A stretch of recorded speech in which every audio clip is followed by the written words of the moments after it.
I get an amen? Hallelujah. Hallelujah.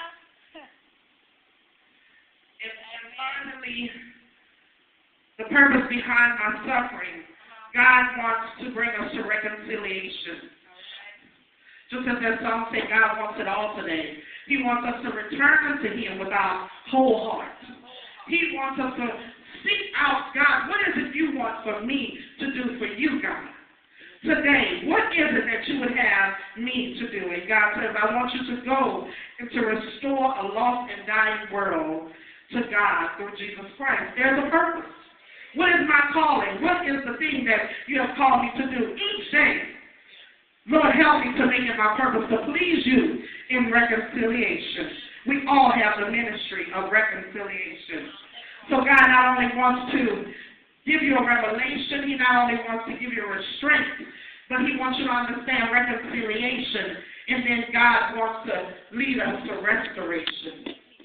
The purpose behind my suffering is that God will bring me through something, not just something, but something with a revelation. The revelation that God can save, God can heal, God can deliver. God is bigger than my problems. God is bigger than my situation. He's bigger than any disease. He's bigger than any fault of my own. God is bigger than anything. He wants us to be restored. God wants us to be whole in Him, completely, entire, lacking nothing.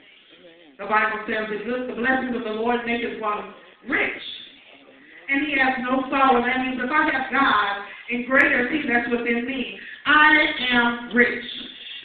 Not just in houses and land, and that's good, we're going to have it, but also in spirit, also in joy, also in love, also in peace. I'm rich because my Father is rich. Hallelujah. That means no matter what I'm walking through today, I can stand with my head up high, with my face toward heaven, knowing that I am made in the image of my Father. And that when people look upon me, they see the God in me. Hallelujah. And they bless God because of what they see in me. So our goal today, women of God, as we praise and as we pamper ourselves, pamper yourself. Love yourself. Go talk to yourself. And thank the God inside of you that He saw fit to choose you. He saw fit to choose me. The Bible says many are called, but few are chosen. That's something special about that. I want to be chosen today, and I thank God that I am chosen. Come on, clap your hands for Jesus tonight. Hallelujah. So remember, when you leave here, when you look at your situation, say, there is a purpose behind my suffering.